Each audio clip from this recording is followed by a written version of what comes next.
Bueno, sentimientos encontrados frente a este morir matando de Federico Hagenbeck, un poco lamentando su pronta partida y al mismo tiempo festejando un nuevo libro de él, ¿verdad, Pablo?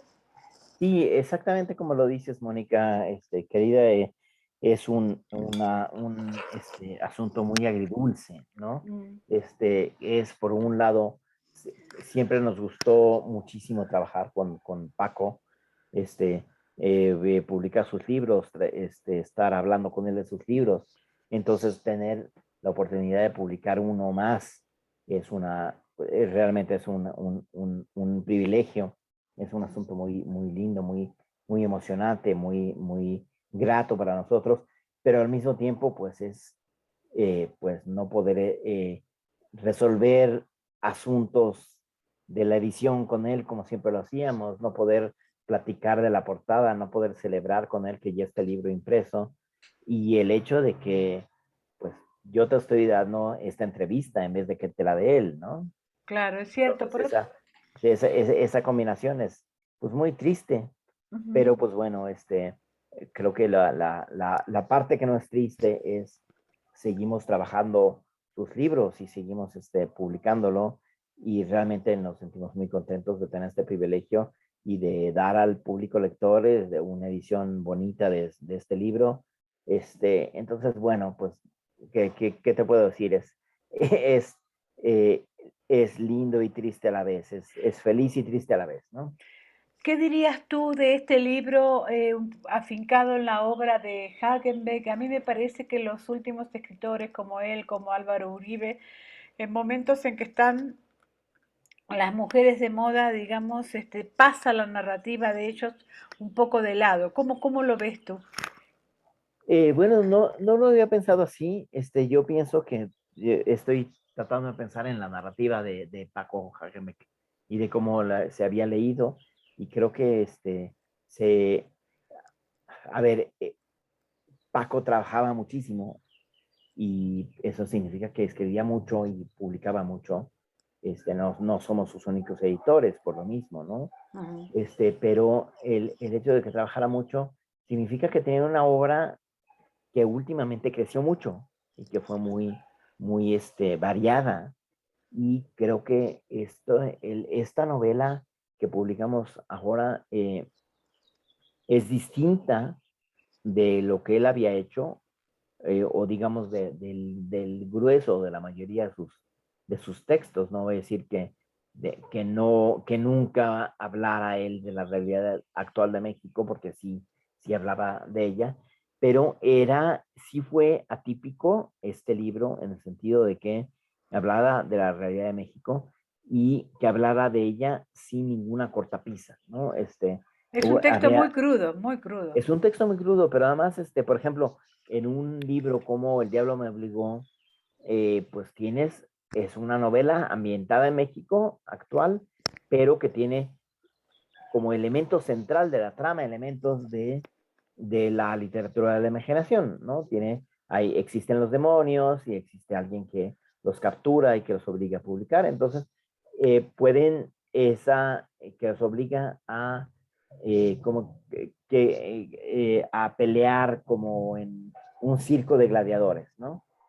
Entonces, que eso ocurra en México en la novela, pues a lo mejor es una metáfora pues de cuestiones de opresión, de relación de una clase social con otra, pero era algo que en ese libro pues sucedía al mismo tiempo que uno piensa que es un libro simplemente hecho para entretener, ¿no? Para divertir.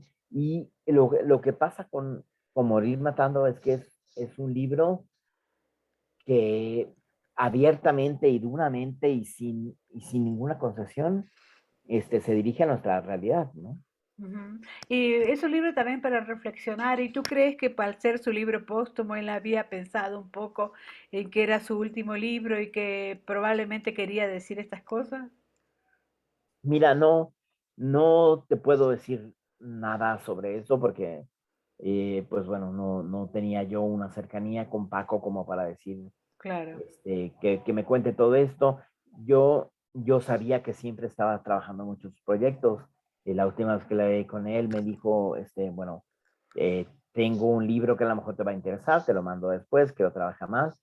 Este, no sabía yo que tenía un libro póstumo Ujú, completo. Y además, creo que sí se me ha planteado mucho esta pregunta últimamente, que pues, ahora que he estado hablando de este libro, en que me dicen y me preguntan, bueno, si es este libro su testamento y si es distinto y por qué es importante. Y yo lo que digo es, bueno, no necesariamente, ¿no? O sea, a ver, no trabajamos nosotros pensando eso, de nuestras vidas, pensando en que tenemos un libro que es nuestra última eh, postura ante el mundo. Yo creo que Paco, pues como tú sabes, Paco trabajaba muchísimo y escribía muchísimo y publicaba muchísimo y estaba siempre haciendo muchos textos, ¿no? Entonces, no necesariamente creo que, digo, nunca lo vamos a poder contestar, pero no necesariamente creo que pensar a él morir matando es el último libro que voy a hacer y por lo tanto tiene este peso. Yo creo que más bien es como él mismo dice en la nota final del libro, es un libro que le costó trabajo.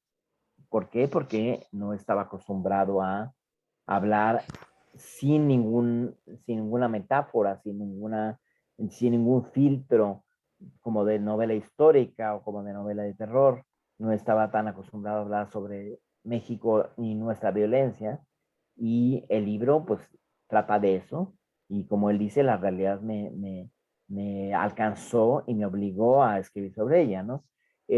Pero realmente yo no, yo no quisiera pensar en este libro como que dijera Paco es distinto por esta razón, ¿no? claro, Yo ahora, creo que es una evidencia más de de lo versátil que era él, ¿no? exacto, su diversidad y por otro lado, bueno, es Sí, un libro que me parece que se vale por sí mismo, claro, teniendo en cuenta que narra precisamente la incursión de unos hombres armados en una fiesta de cumpleaños infantil, ¿no? Esto que sí. se llamó La Piñata de México. Cuéntanos un poquito más sobre el libro, por favor. Mira, la acción del libro, como bien dices, se detona por un acto de violencia que es, llegan unos pistoleros a una fiesta infantil de una casa en un fraccionamiento de mucho lujo en Jalisco.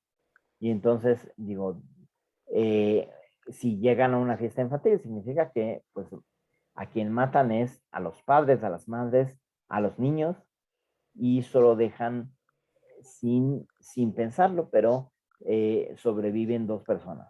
Sobrevive una empleada doméstica y una niña, que es la niña de la casa. Y entonces ellas dos van a buscar la protección de un personaje que es el personaje central del libro, que es el protagonista, que es Damián, conocido como el Lobo, que es un sicario. Entonces, ya en el hecho de que en una novela de violencia un sicario sea el centro moral del libro, ya hay una provocación muy fuerte de parte del Claro. autor. Pero bueno, eso es lo que ocurre. Van a buscar esa protección y entonces Damián eh, busca y investiga lo que está pasando, se da cuenta de que que el acto de sangre pues fue quizá resultado de unos errores, pero se da cuenta de que la niña en efecto está en peligro y que lo que le toca como trabajo no oficial, porque nadie lo ha contratado con dinero, pero se da cuenta de que su trabajo no oficial es llevar a la niña a la frontera con Estados Unidos. Entonces, esa es la acción principal de la novela, ¿no? Es una novela de persecución en la que Damián y la niña están siendo perseguidos por ciertas fuerzas, algunas relacionadas con gobiernos corruptos, algún pistolero que es un personaje muy interesante, que es un pistolero muy mecánico, muy agresivo, muy eficiente. y tienen que llegar a la frontera de San Diego. Ujú. Ahora, ¿qué papel ocupa en la editorial Océano, teniendo en cuenta que la editorial últimamente ha incentivado mucho más su carácter de distribuidora, digamos, más que de editora, digamos, ¿no? Que me parece que eligen muy bien a los autores que hay que editar. Como Hagenbeck es un poco eso, digamos, ¿no? Sí, bueno, mira, más que pensar, como dices, que hemos eh, incentivado mucho más la distribución, más bien yo te diría, hemos trabajado en, en adelantar y proponer muchísimo autores eh, no mexicanos o de otras latitudes en distintos ámbitos, en el ámbito de la ficción, en el ámbito de la no ficción para adultos, en el ámbito juvenil, pero pues sí es cierto que el hecho de que trabajemos y pongamos por delante una obra póstuma de Hagenbeck implica pues ponerlo en un papel primordial. Ajá. Y pues yo lo que te puedo decir es esto. Uno, eh, siempre nos gustó muchísimo trabajar con Hagemek. Digo, era un autor con el que da mucho gusto trabajar porque él era, te dije que era muy trabajador porque escribía mucho, porque publicaba mucho, pero el que fuera muy trabajador también implicaba que eh, era muy activo en la promoción de sus libros, en acompañar a sus libros en el camino de él a los lectores. Es un autor el que siempre estaba pendiente de las entrevistas, del circuito de ferias, y que además en todo el proceso de edición siempre era un placer trabajar con Paco, ¿no? Era un autor con el que siempre podía uno discutir muy rápido todas las cuestiones que surgieran con el libro. Él a veces estaba de acuerdo, a veces no, y cuando no estaba de acuerdo te daba muy buenos argumentos sobre por qué su solución era mejor de la que planeábamos nosotros, y siempre nos daba mucho gusto entender eso y reaccionar así. Entonces, pues bueno, el publicar a Paco ahora es homenajearlo y es sentir que estamos trabajando con él, aunque no podamos trabajar con él, a pesar de que, como dijimos al principio, pues es un asunto también muy triste y eh, eh, no estoy celebrando con Paco la publicación del libro, por ejemplo, ¿no? Que Ujú. me hubiera encantado que viera la portada, que viera el libro impreso y no puede serlo, ¿no? Ujú. Perfecto, bueno, muchísima suerte con este libro, muchísima suerte con la editorial y muchísima suerte en lo personal, Pablo, que te Sí, mejores. muchas gracias, Mónica, pues como siempre es un gustazo verte, es un gustazo oírte y pues seguimos adelante, ¿no? Un abrazote. Igualmente, chao.